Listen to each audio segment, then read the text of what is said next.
Okay, hello everybody. Hello to all viewers. I am Christian Werthmann. I'm a professor for landscape architecture and design at the Leibniz University in Hannover. And I'm very happy to launch my new book, Informal Urbanism in Latin America, Collaborative Transformation in Public Spaces. And in a few minutes, I will talk about the motivation for the book and the general outcome of it. But before, I would like to introduce also my colleagues here who I assembled to have a panel and have a discussion about current issues of informal urbanization. And I would like to introduce Adriana Larangeira.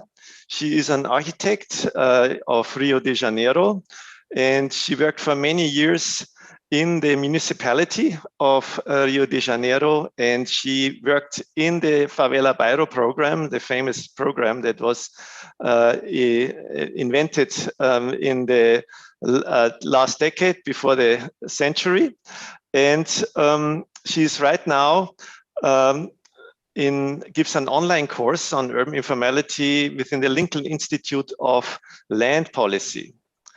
We also have from Brazil, Fernando de Mello Franco. He is an architect and professor at Mackenzie University in São Paulo. In 1990, he co-founded the architectural practice MMBB, which is pretty famous. And between 2013 and 2016, he served as Sao Paulo's Secretary for Urban Development. We have from Colombia, Alejandro Echeverri. He's an architect and leads the think tank URBAM at EAFIT University in Medellín. And he, between 2004 and 2008, served as Medellín's Director of Urban Projects, which was basically making the Medellín a blueprint for social urbanism strategies. And we have as a panelist, Flavio Janches from Buenos Aires. He's an architect and a professor for architecture and urban design at the University of Buenos Aires. Flavio also directs the Argentine office of the Play Space Foundation with the mission of improving the lives of children in low-income areas. And last but least, the panel will be moderated by a dear colleague of mine, John Beardsley. He's an author, educator, and curator with a focus on landscape architecture.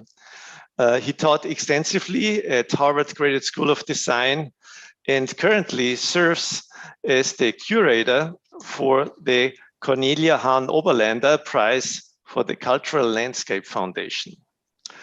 So I will share my screen and show you a few slides about the motivation for the book and a few of the outcomes that I want to share with you. In 2007, I visited Brazil with the aim to look at projects for public space and landscape that have been done in informal areas in the favelas of Sao Paulo, Rio de Janeiro. And I was running into Elizabeth de França, who at the time was running the social housing unit of the city. And one of the first things she said to me, the most important issue is public space in upgrading. And for me as a landscape architect, that was of course a wonderful thing because I thought this must play a role. We visited several projects that they did as part of the Guarapiranga Basin Initiative. And from there, it really started a exhibition that I co-curated with John Beardsley here. One of also the big reasons why he's also moderating today, where we looked at many different practices and case studies of the improvement of informal urbanization through public space interventions, through landscapes, etc. The show was called Dirty Work, Transforming Landscape in the Non-Formal City of the Americas, and was running in 2008 in the lobby of Gantt Hall, which is the lobby of the Harvard Graduate School of Design. And for me, that was really the start of a deeper engagement with the issue, because I learned through these case studies that there's a whole universe that has to be learned and better understood when it comes to urban areas that have been built by the people themselves. And I kept on going on these topics. And for me, the question, what is the role of landscape and public space in the improvement of informal urbanization, was something I followed ever since. It has me taken to different trajectories in this big realm. And in the book, you will find basically a series of case studies that I followed up over the year on interventions that have been done in informal areas in Latin America. And I followed up on 3 cities that were in the exhibition: Buenos Aires, Rio de Janeiro, and São Paulo. But also added Medellín. And in all these cities, especially Medellín, I had then also engagement with all kinds of other topics through student work, through teaching, shared teaching. We taught several studios with students, also with Fernando de Mello Franco, who is here today in Sao Paulo. And we are still doing research and teaching together with Alejandro Echeverri in Medellín. And so I kept visiting these places. I had the contact with Flavio Janches on his project Via Tranquilla in Buenos Aires. And I was time and again in Rio de Janeiro and was looking at some of the places again that we featured in the show Dirty Work in 2008. And I started to write about them, and I could not finish because every time a new story developed on these places. A new thing popped up, the Olympics and the Soccer World Cup in Rio, etc. Things changed very fast. But this, in the end, were ending in several narratives that I wanted to tell. And this is what the book does. It tells these narratives. It's basically about one designer-driven project, which is from Flavio in the Via Tranquilla in Buenos Aires. Very, very small project, but designer initiated, compared with 3 large municipal upgrading programs who had hundreds of projects in their works. The famous Favela Bairro project in Rio. So I was also interested in projects and upgrading works that have been there for a longer time. The Guarapiranga Reservoir in Sao Paulo, who really was also a pioneer in that type of work. And then a little bit later, the Proyecto Urbanos Integrales in Medellín, that got very famous for many reasons. And just to show you then in detail a couple of images of these projects when I visited them first time, and the interventions that were done in public space. And it was very interesting to me to see, how they were done and then what kind of effects they had. And of course, I realized very fast that there's a process behind it. And the physical outcome of it is just one moment in that process. And the process is very, very complex. And it involves a lot of people. And it involves a lot of different sectors. And most importantly, the people who live there. And so I got very interested in the process, and that's why this book looks at these case studies. I saw them now in a trajectory of 10, 12 years, but I also went back into literature, into secondary literature, looked at the ideas of what came out when they were started. There were many assessment done by different agencies and tried to kind of come to a narrative. And of course, the narrative showed over a long time period of 40 years or so that there is, of course, turbulence, there is volatility, there is discontinuity. Things go up and down, and sometimes they stay also fairly flat and nothing happens. And I got very interested in that, and the book is really a lot about that, how to manage and deal with that. And I give you just one example. When I visited Morro da Providencia, a very famous favela in Rio de Janeiro, the oldest one in Rio de Janeiro, I was there with Lou Patterson, who was a project manager in the Favela Bairro program. And she showed me the favela, and her dream was that it's also a cultural favela, that the history can be visited. She made, you see the metal rod here in the middle of the stairs, that you can follow a path through the favela and learn at different spots about the history of it. This is where the name favela comes from this favela, etc. And so I was really excited about that prospect. And when I visited 10 years later, and I also kept in contact with her, but she unfortunately is not with us anymore. She unfortunately died. But she had, for example, works done like on this overlook, which has a beautiful view over the bay. That to the left, you see a public space that's with a little bar or shop where people can sit and hang out. And to the right, you see 10 years later that somebody, of course, used this structure to build a house. And that, unfortunately, her dreams of having this favela be like a cultural point in the landscape of Rio de Janeiro did not materialize. And she explained to me already in 2008 that there were already increased security problems, and that in the end, the tourism management of Rio de Janeiro said, we cannot send people in there, it's too risky. And the same with Morro da Providencia, with the Olympics. They got a cable car that when I talked to the residents and the leaders of the residents, they didn't want. And also in the literature, it's pretty clear that the residents rather wanted better schools than a cable car to their favela. And when I visited in 2017, the cable car was not running anymore.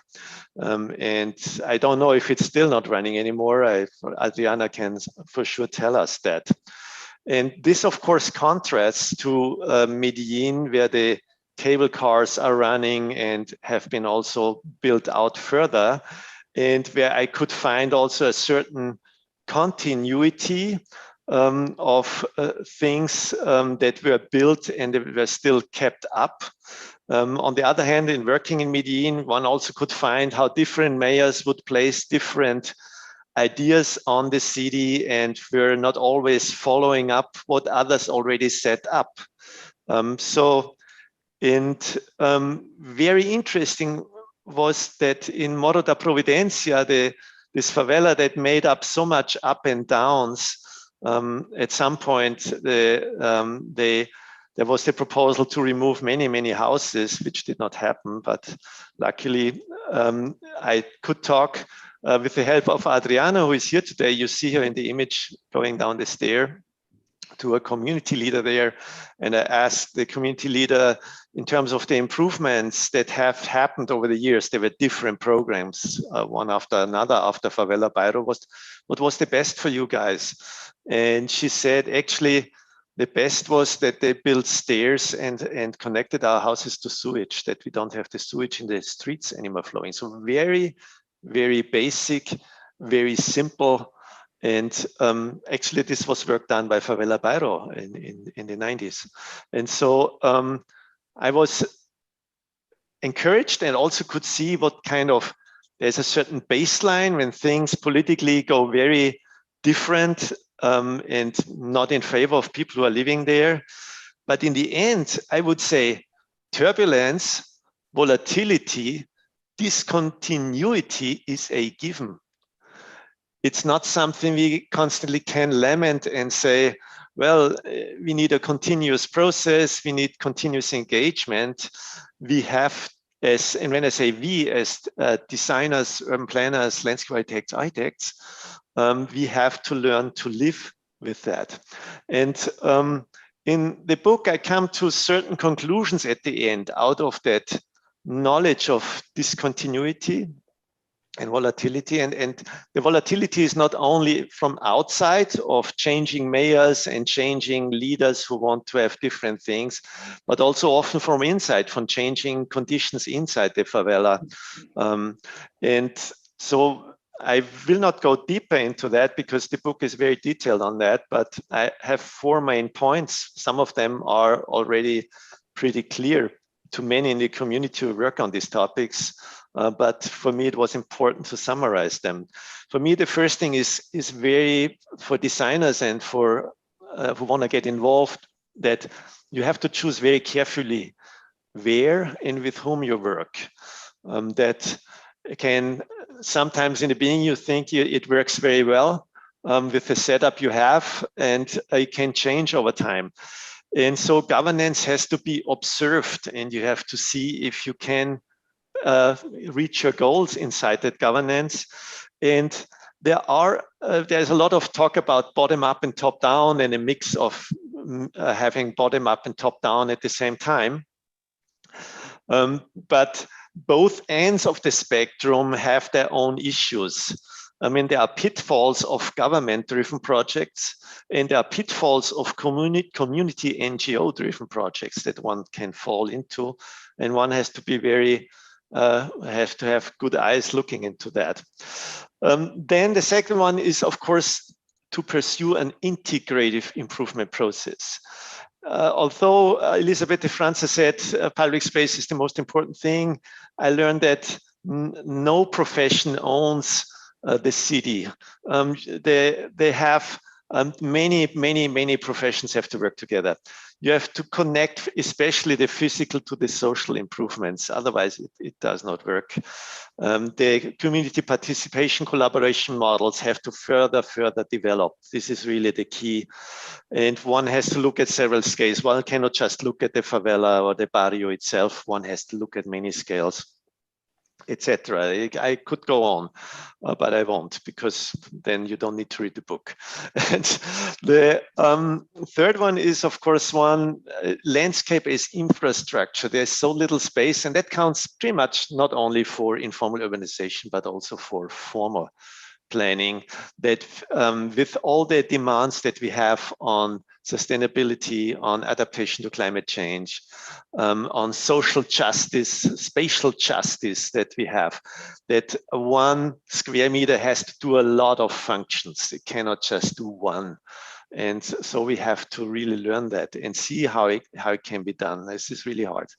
In the end is the fourth one is, of course, our schools still not teach enough in that direction. We have to increase the knowledge of designers and planners.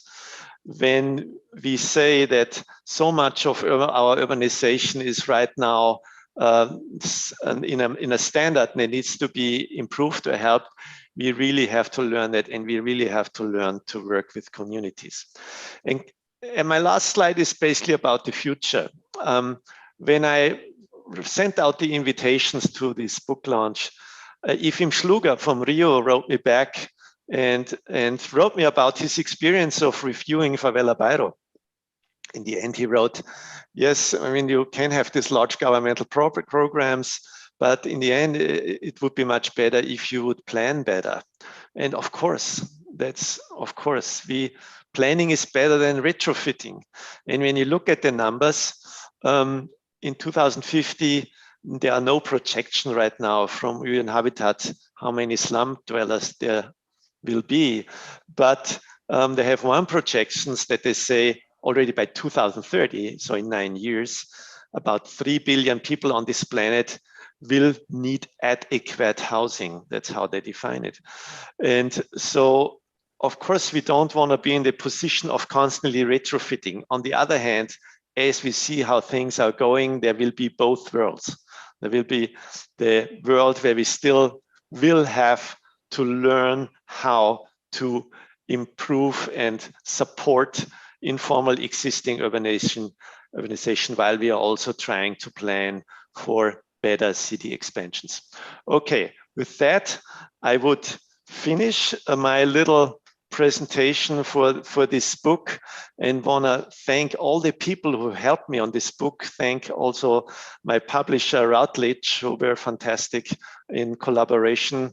And I want to hand it over to John, who I also want to thank. He has been such a great collaborator and started with me in the beginning this journey. Thank you so much, Christian. That was a wonderful overview of the book and its ambitions. And I just want to start by congratulating you for your persistence in getting this book out.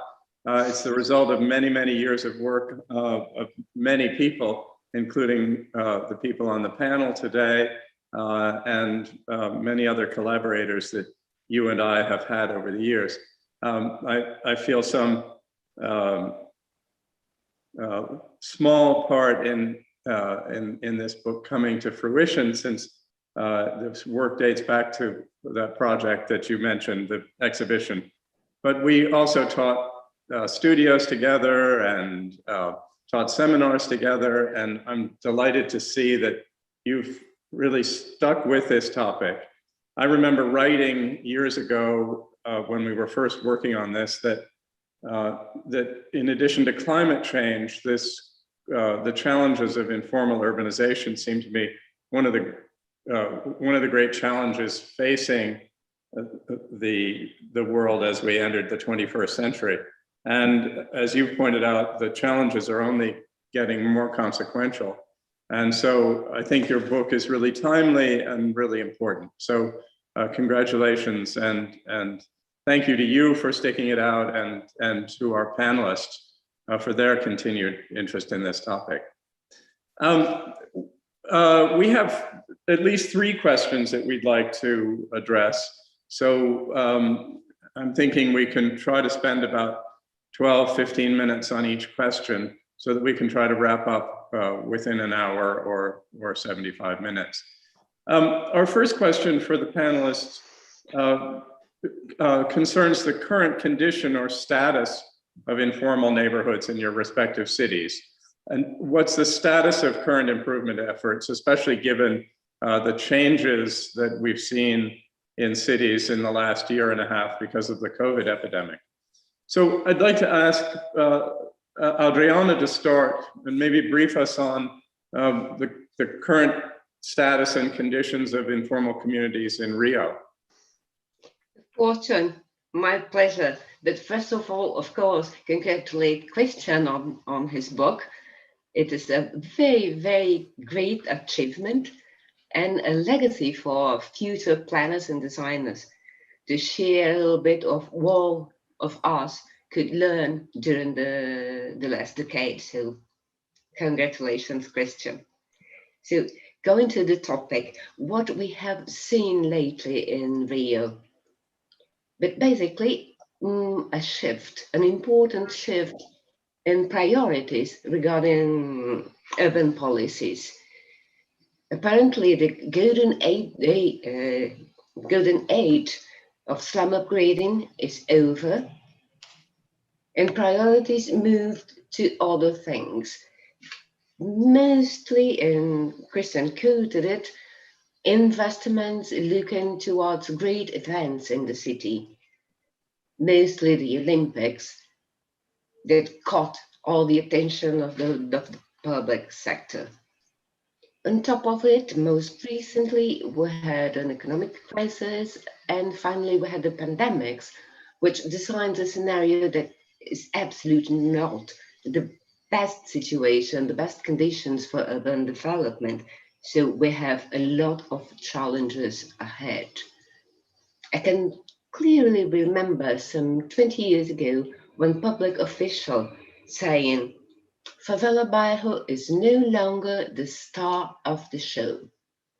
It may sound shocking, but there is 2 sides of it. I at least see like that. One side is quite positive. We really should be moving on to another kind of approach of informal settlement. One single program is not enough to tackle urban informality. On the other hand, there is the dark side of the question, which means abandonment. So the programs and the achievements by the program were really abandoned. We've lost a lot of quality in the settlements that once were reached, and now they are lost, implying that the living conditions in these settlements are worse than it could be and that they were before. So I believe it gives us a lot of food for thought. And I would really like to listen to my colleagues in their sites and learn what's been happening in their cities in the last few decades. Fernando, why don't we move on to you? Is the golden age of improvement also over in Sao Paulo? Okay, well, first of all, it's a very great pleasure to be here with you all, and especially with Christian. Congratulations by the book and for the long trajectory that allowed you to get to the book. And I think we can't say about Brazil, about São Paulo, without looking at the political context, the actual political context. So answering this question requires more than one point of view. And what we can say is that the economic crisis, the actual dismantling of the state, and the continuing dissolution of democracy here in Brazil have weakened the capacity for public investment in all cities in improving favelas, what we now call communities. The pandemic is, on the one hand, accelerating the distinct forms of crisis here in Brazil, all over the place, but in Brazil it has a specific power. On the other hand, the pandemic is revealing how communities are strong to resist to crisis, not just one crisis. So the first recommendation with the arrival of COVID was to establish social isolation, social distance, which turned out to be a completely poorly formulated concept. Some surveys here have shown that the more organized the communities, the stronger the solidarity networks and social bonds, the closer they are, the more effective the fight against the pandemic is. So I could say it's the opposite of social distance, of social isolation. At the time of a survey we conduct last year for World Bank in communities such as Paraisópolis, São Paulo, where Christian has worked with me, and also in Complexo da Maré, Rio de Janeiro, where Mariela Franco lived, the death rate per inhabitant was lower than the average for their respective cities. This is amazing. In the specific case of Paraisópolis and São Paulo, death among the elderly was significantly lower than in the rich neighborhood of Morumbi that surrounds the community. So social infrastructure is one of the main assets in Brazil, and it keeps strong and active, continuously improving life conditions for the ones who belong to those social networks, who participate and the social process. That's fascinating that the death rates were lower in some of the informal communities because of the stronger social networks. Flavio, moving on to Buenos Aires, is that also the case there, that there's evidence that the social networks and the informal communities are surviving and helping people to manage? Thank you, John. And just before start, also thank you, Christian, and all the effort to continue with this work for so many years. And coming back to your question, yeah, I think it's, as Fernando said, how you can strongest improve the social connection and social integration is one of the key aspects how to work in informal settlements. So what I found after working not from a government point of view, but from outside the designer in this kind of thing, one of the most difficult things is to transfer this marginalized and stigmatized condition of this community into a formal. So working in informality is not just to improve infrastructure, but to try to bring this community back into a formalized condition as part of the city. And I think how these people are organizing themselves into a very strong, very active infrastructure, social infrastructure and cultural infrastructure, I think that's the most strongest way to improve and to try to look for better conditions in order to belong as citizens in the game of the city itself, no?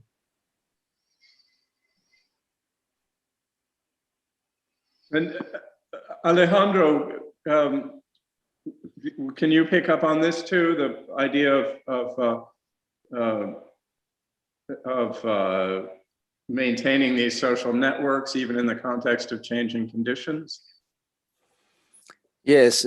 First, I would like to say that this is a moment of celebration together, because for all of us, Christian is one, I don't know, I can't say one, is the best, for us is the best partner and compañero de viaje. And that's wonderful.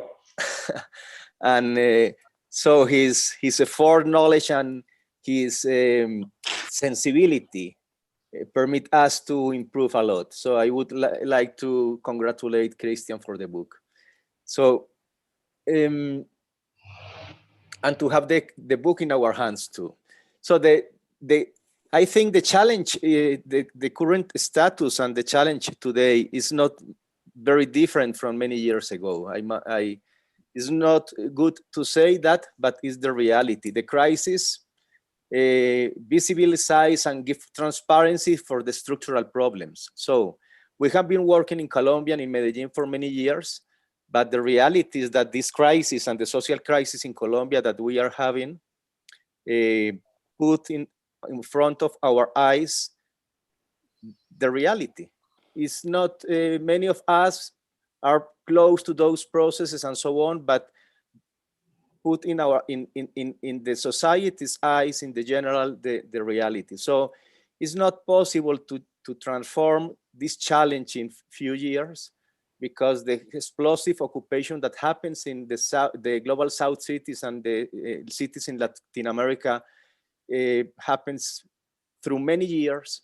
And one thing that is clear is that our limited capacity is important to improve. It's important to develop processes and integral interventions, but we must know that we need time. We need proximity with communities. We need to increase the collaborative processes, and that the reality is dynamic. So only to give you a picture of that, in this last month in Medellín, the explosive occupation starts to happen again in the periphery of the hills in a very dramatic way. So this is the reality, and I think you cannot stop to work with that. But we have to understand that is phase by phase and needs time to transform. And so, and I'm sure the book will open many ideas for that. Several of you have mentioned not just the COVID crisis, but economic crisis as well, changing economic conditions. And a couple of you also talked about the changing political context. And this has been a huge issue in many parts of the world, but especially in the Americas. We see the emergence of anti-democratic forces, pseudo-populist forces. And so I wonder how both you as designers and the communities you work with have been handling these political challenges.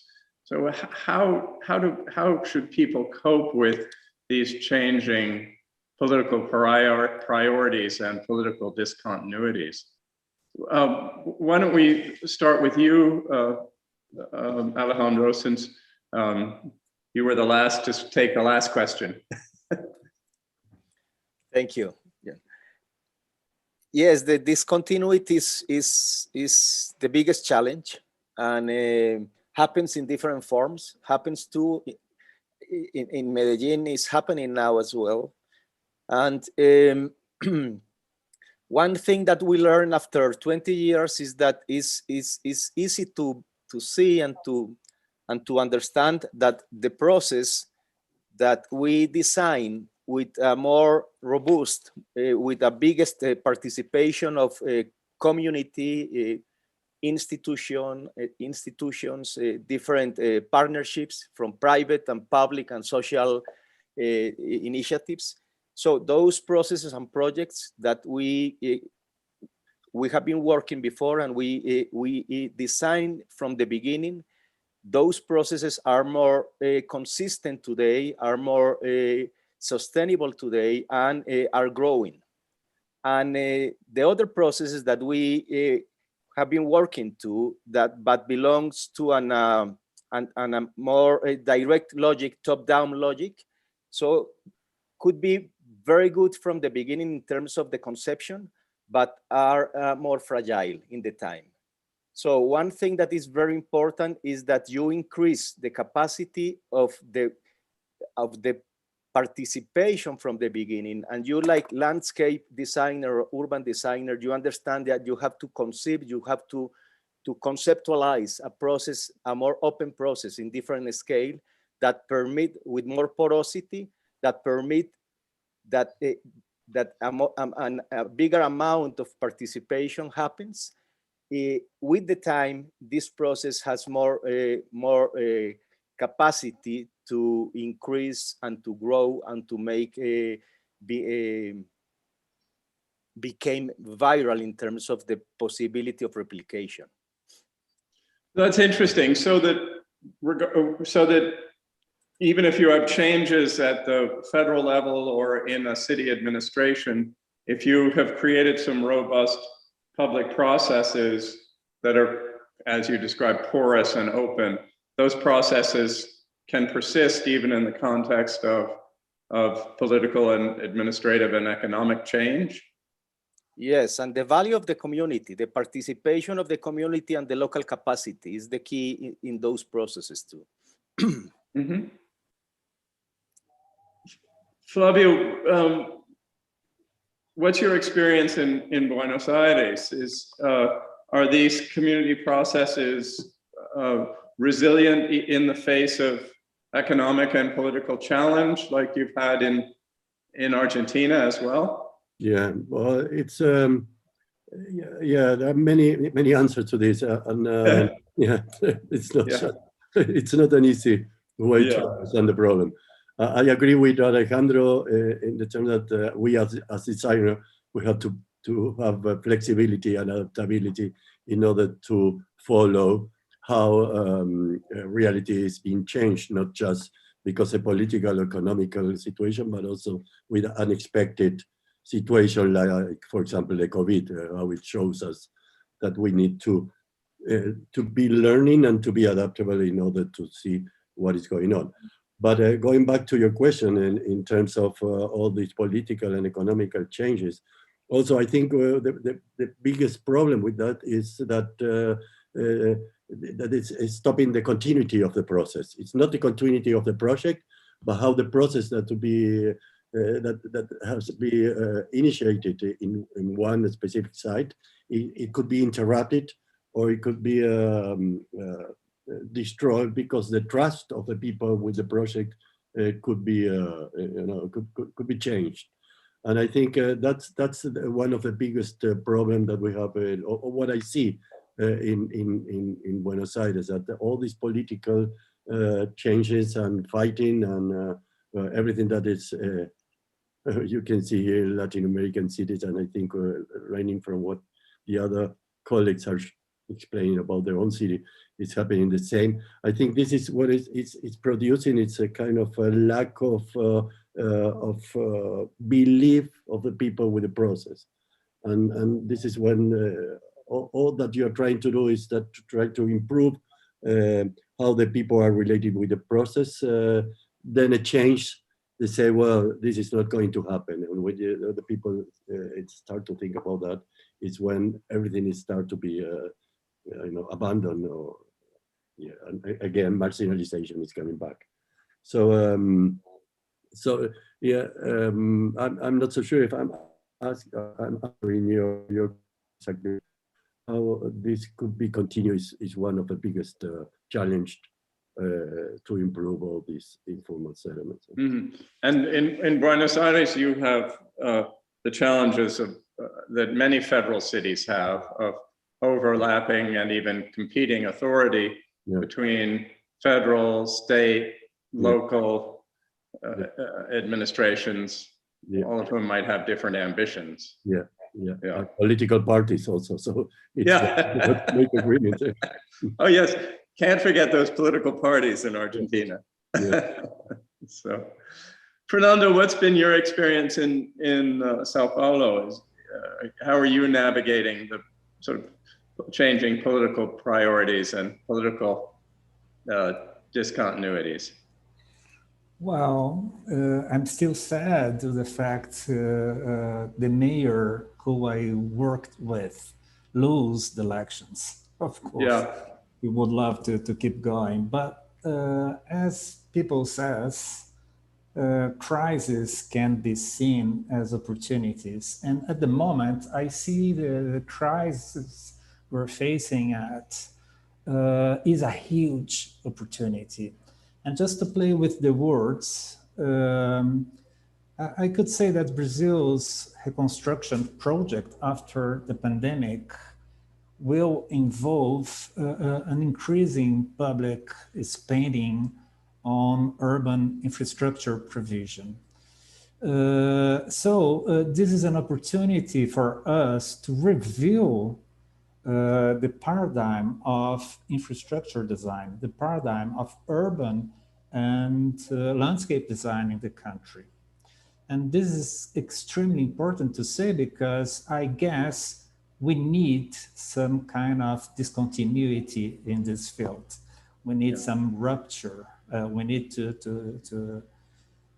have a break to redefine concepts, paradigms, and the way we do.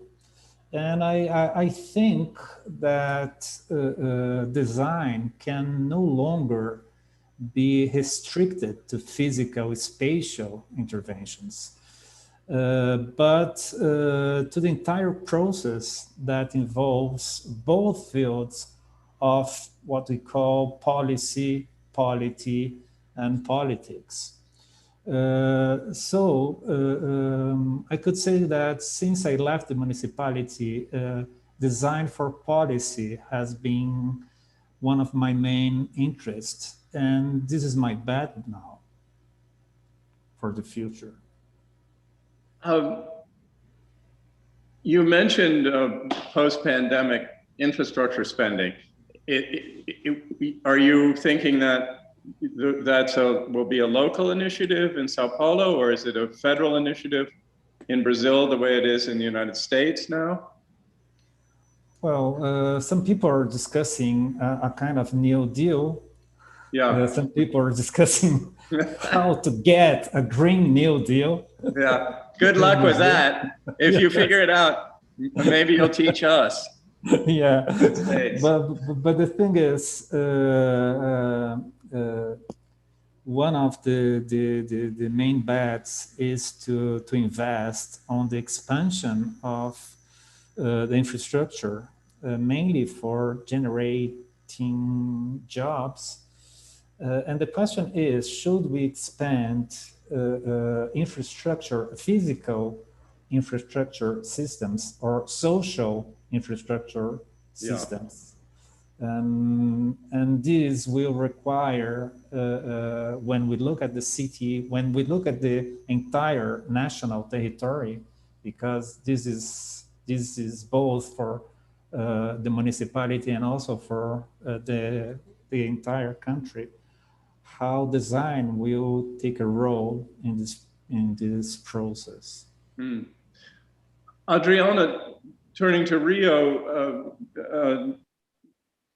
are you also experiencing these kinds of political discontinuities, and do you see an opportunity for rebuilding physical and social infrastructure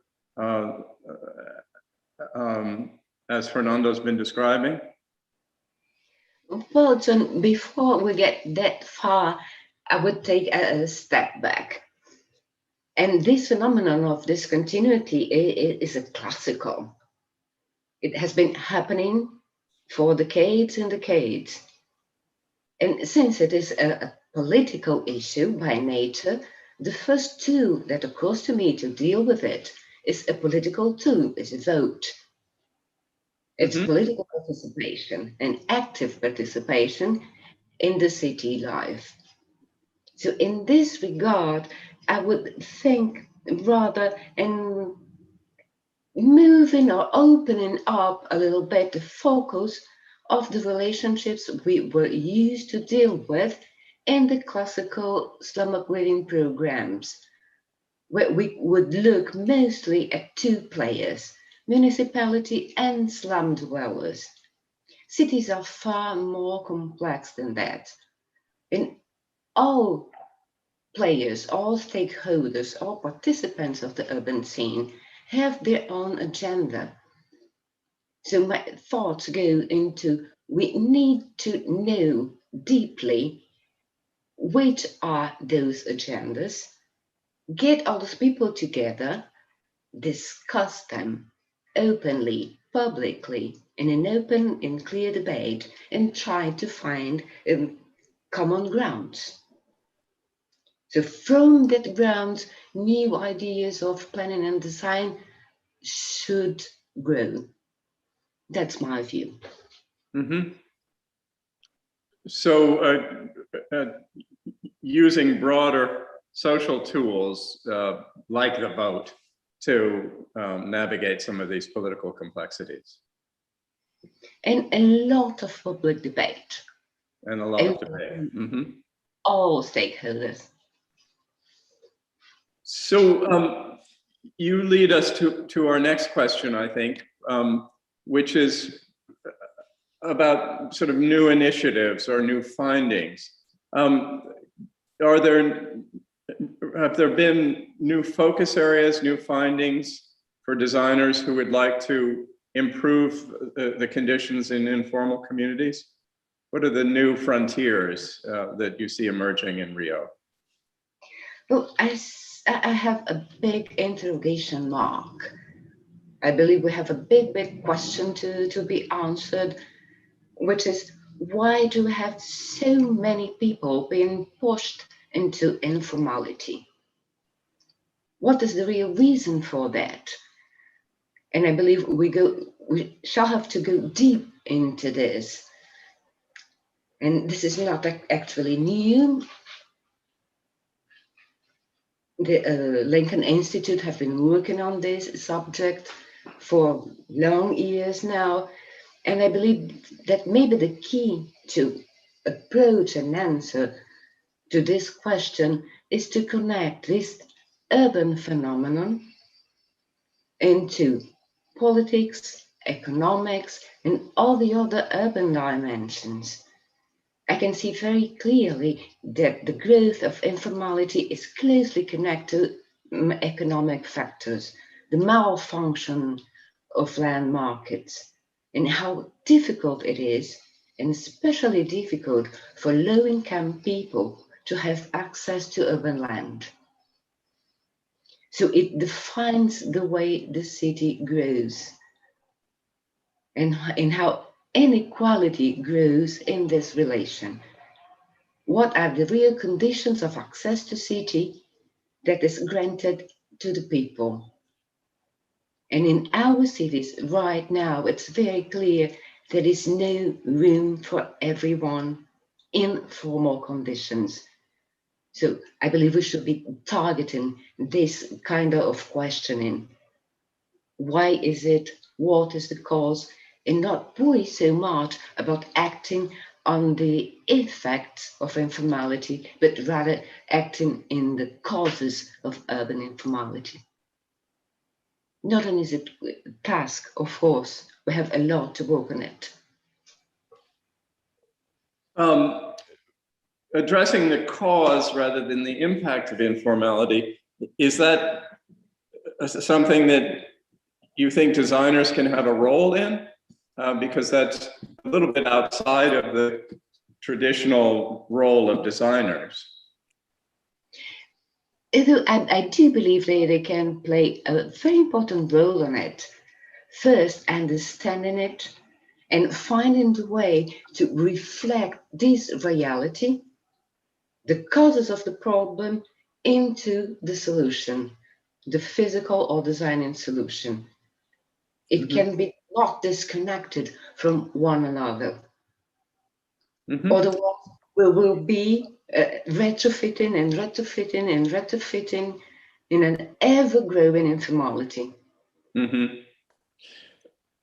So you're describing something that I think is quite similar to what Fernando was talking about, the idea of designing for policy. So Fernando, maybe you could pick up on this and talk some more about new focus areas for designers who'd like to get engaged with informal urbanization. How do you see this idea of designing for policy working?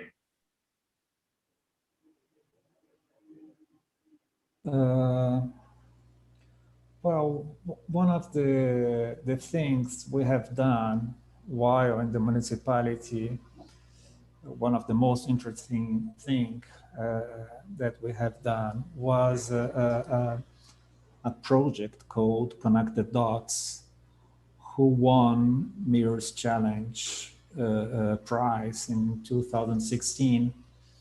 And with the money we got with this, which was not a spatial design, but a kind of policy for design project, the city could implement a very strong program and actions regarding the conservation of the peri-urban areas of the city, where so many important ecosystem services are produced through strengthening urban agriculture or peri-urban agriculture. And this is interesting because it's a very complex project, but what's intriguing is that illegal urbanization, illegal urban sprawl occurs on the very sensitive environmental areas of the metropolis of São Paulo. And nobody can get more money through the land but transforming rural land into urban land. So this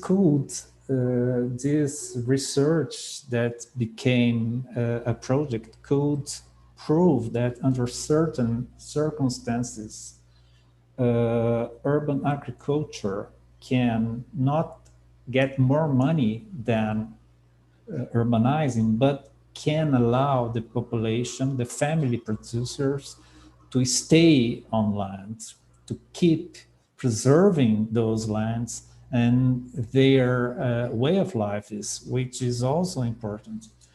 So it was very interesting to realize that in order to try to mitigate urban sprawl, we could develop a policy on agroecological production.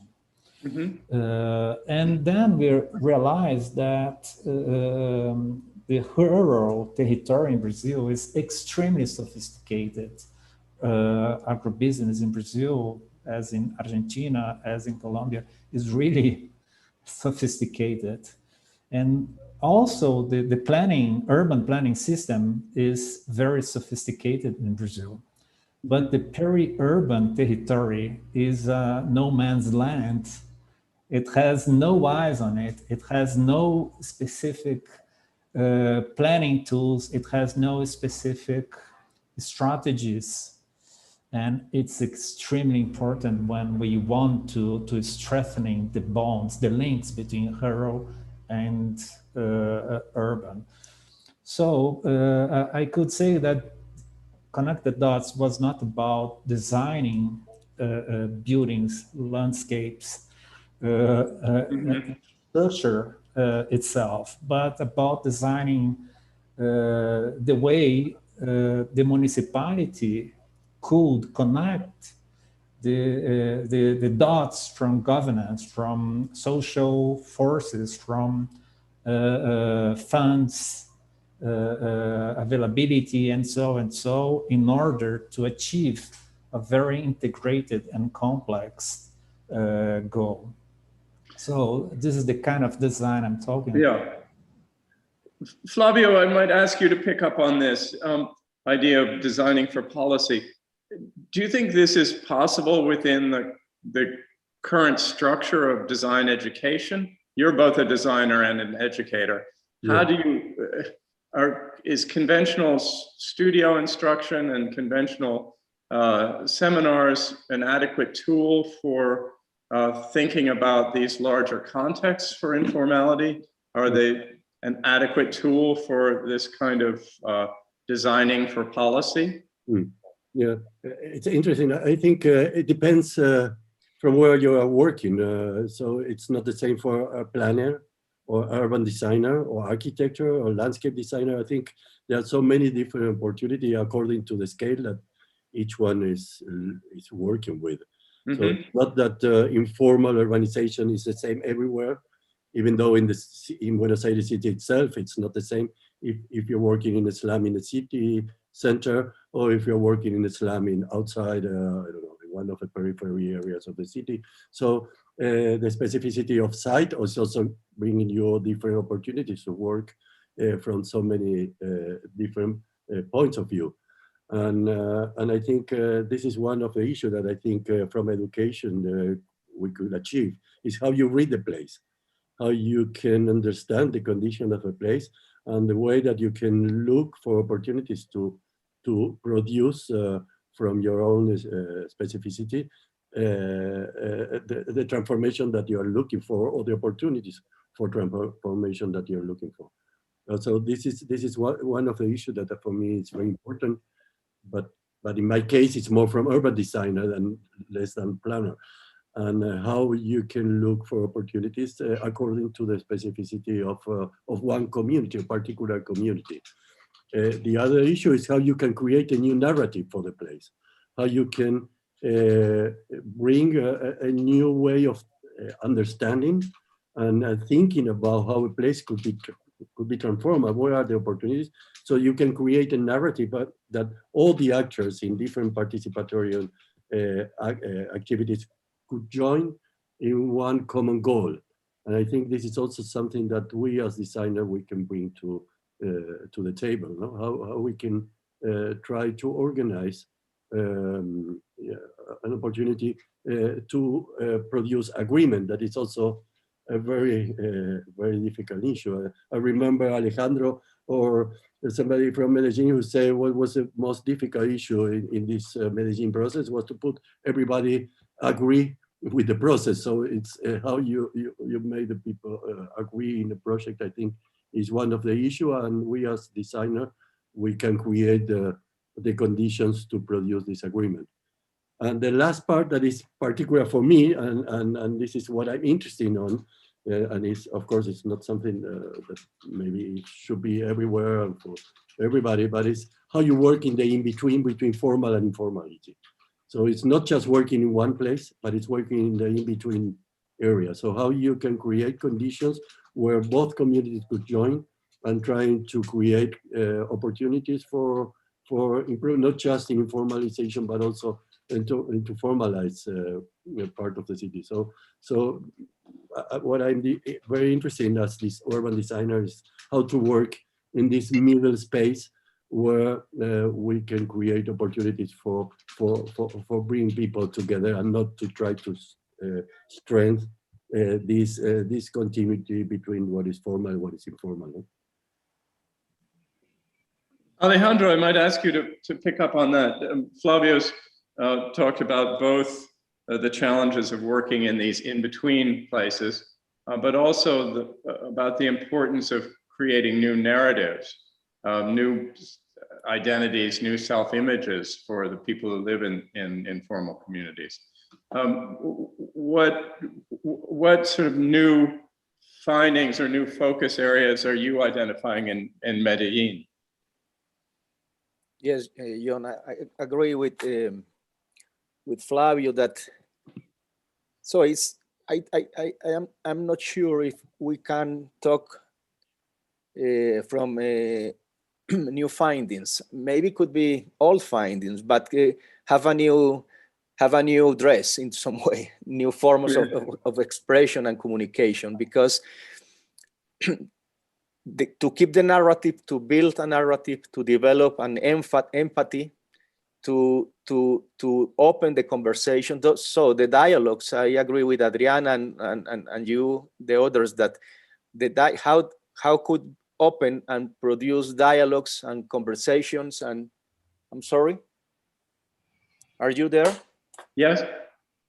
Okay, I'm not sure because I lose the image. Okay, so how we produce those dialogues? I think the old things are that it's necessary to have confidence, trust, to share objectives of the process and so on. But we have today many new different tools and in different ways, in different forms. The young generations too have different expressions and different power in terms of the civic and social discussions too. So I think this combination and the real necessities to develop trust and local capacity and empathy and proximity is very important, but the new forms of communication open new possibilities, good and bad ones, but I would like to think in good ones. So how we could improve those capacities and how we could improve the collaborative processes. I think the designers, the urban and landscape designers, and the people that work with the built environment, that connect with social issues too, could develop, and we could develop a new different forms of processes that we cannot see, we are not seeing today. I think it's a very, very exciting future in terms of how we could open different platforms of collaboration, and we need those of them. We need a lot of new forms of collaboration. So I think the urban design and the landscape design is a very powerful tool in terms of to put in the real places, in the real environments, to transform the spaces and to open and to guide many different agendas in specific territories, and at the same time give the possibility to talk and to develop real agreements, small ones, middle scale ones with community, and permit to work in different phases as well. So I think there is a important possibility, but we have to improve and to transform the way that we teach and the way that we learn how to use design in relation with those processes too. Mm-hmm.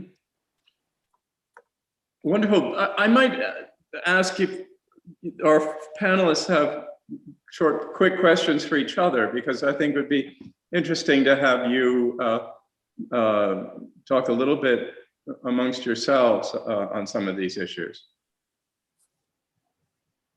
Has any one of you got a question for one of your colleagues?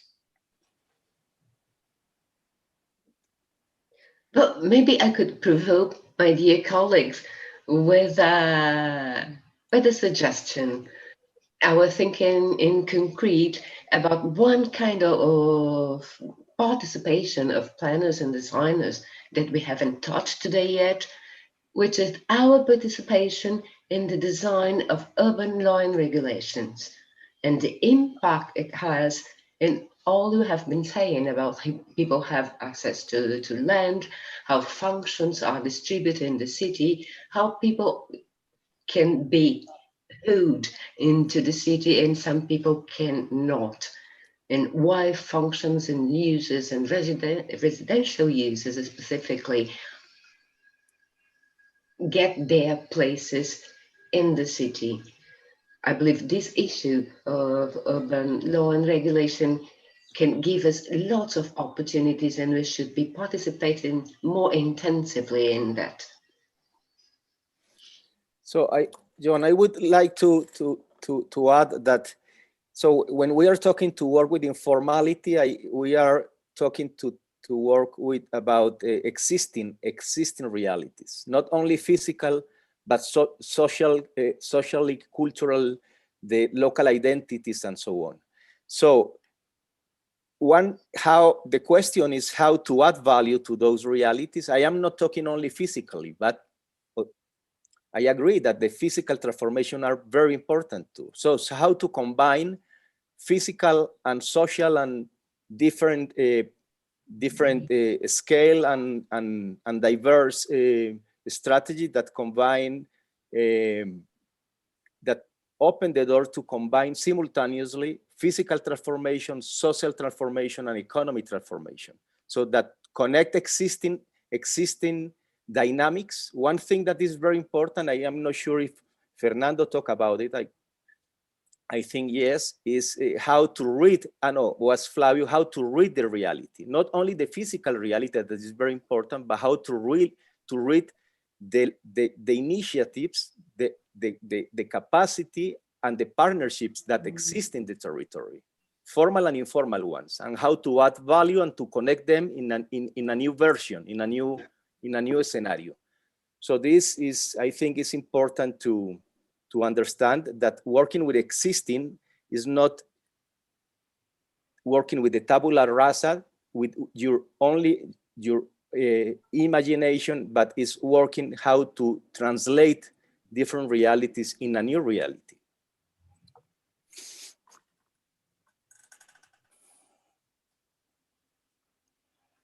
Anyone else want to jump in?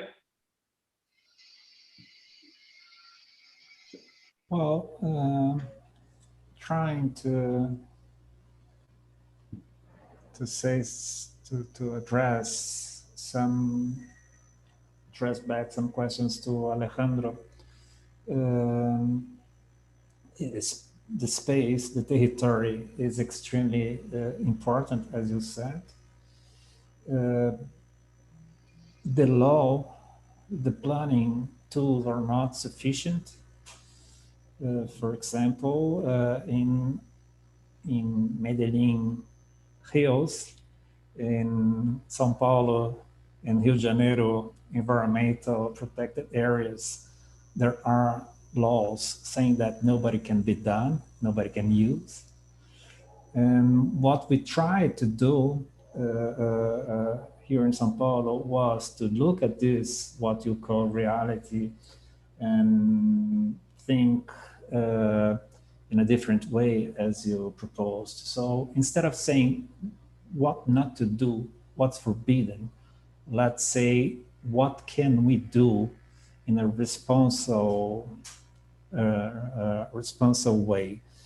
And I'm really interested, as I said before, with productive landscapes.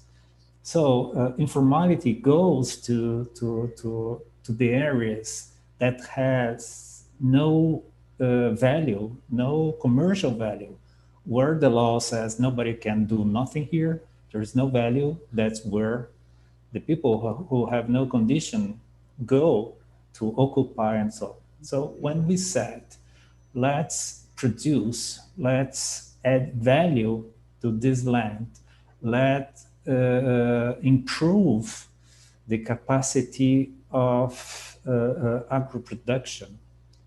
We are trying to get, at the end of the day, the possibility that this kind of production could somehow compete with informality.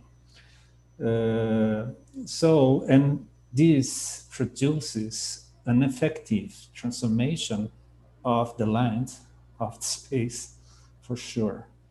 So that's how I think we could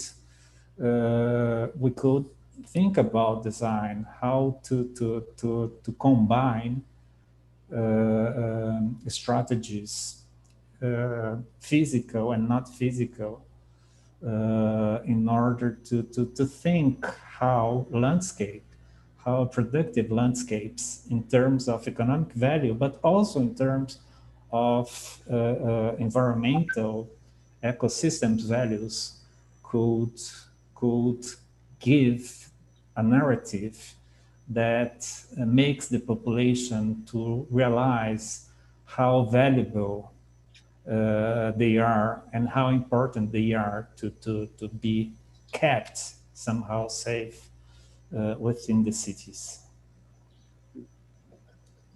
This has been a fantastic discussion. I'm struck by, on the one hand, the depth of awareness of how extensive and serious the challenges are in informal communities. But I'm also struck by a kind of underlying optimism about being able to meet those challenges. I mean, I've heard a lot about the social resilience about some of these communities, but also about this kind of intersection of design and policy that I think is very hopeful. So, Christian, I think if your book hasn't gone to print yet, you ought to put a link to this conversation in the back of the book, so that everybody can benefit from the insights that our panelists have provided today. Christian, I might turn this back to you and prompt you with a question, which is, you've also thought about informality in other parts of the world. I'm thinking especially of Haiti, very much in the news again this week. Do you think the material in your book is relevant to other parts of the world? I mean, your graph suggested that Africa and Asia were going to have the largest growth in informality. So do you see your book as a tool for thinking about these challenges at a more global scale? Yeah, I mean that we all know that, as Flavio said today, that issues have to be read locally and you have to read a situation very well. So you never can translate one idea that worked in one place one-to-one to another idea. But my thought is that certain principles, how to engage, could be transferable. I mean, certain ethics too. I mean, just the fact that you have to deeply engage in a place, in the reality of a place, what Alejandro just said before, and not only the physical, but the social, the economic, the cultural reality of a place, that might lead you to certain strategies how to support the place in its future transformation or genesis. These are certain principles that I think they come very to the forefront in the complex life of self-built settlements or informal urbanization, but they also count the same for all kind of city planning, making, designing. So I think what I found very interesting, that I think by working on these complex issues and trying to understand the world of informality, I think it would make us also better designers for all kinds of urban situations. And so I hope very much that certain principles and ideas that I outlined, especially in the final part of the book, can be used also in other parts of the world, never one-to-one, but is a principle how you go about when you come to a place and the transformation of a place into a better direction. I'm very much taken by the definitions that Horst Rittel, a social scientist, gave in the 70s about wicked problems in social life. And he defined those as problems that actually cannot solve. But you can mitigate certain things. But anybody who claims he can solve urban planning and the city is wrong. But you can look for mitigation and to find certain principles for this mitigation and for improvement of people, of plants and animals in a certain location. That is kind of what we are looking for. I mean, too many I would say manifestos or rules have been defined in the last centuries that kind of were too strict in terms of its interpretation. When we think of the modern city, the hygienic urbanism, etc., and the separation of work, life, and play that came with it. I think these are the wrong approaches. It's rather about certain principles that can be done in the informal city, in the formal city, and I agree with Flavio. The informal city just defines that this community was built outside of legal for planning purposes, but in the end, it's just one neighborhood, like all neighborhoods, and we should also look at them as one neighborhood, like all neighborhoods. It just has a special history. So I hope a long answer to your simple question. I hope that principles can be transferred.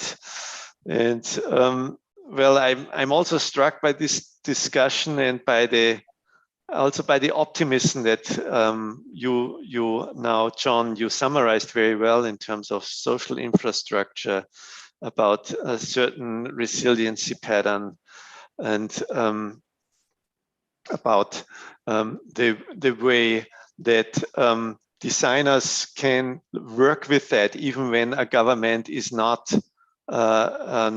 particular friendly to informal urbanization. I think these are good takes away, and there's so much still to be learned, so we can start the next book together, I think. But of course, we also, it's not only about books, it's about doing things. I mean, Alejandro has this word of action. He's very interested in that. And I think that's, we have to do things, and then we have to write about it. So thank you so much, everybody here who came today, and I'm so proud that we all came together. Thank you, John, for leading this wonderful discussion. I wrote a lot of things down. I learned a lot of things. And thanks for the viewers and the audience who was listening in today. And I would say at this point, goodbye to the audience. Bye-bye. Goodbye.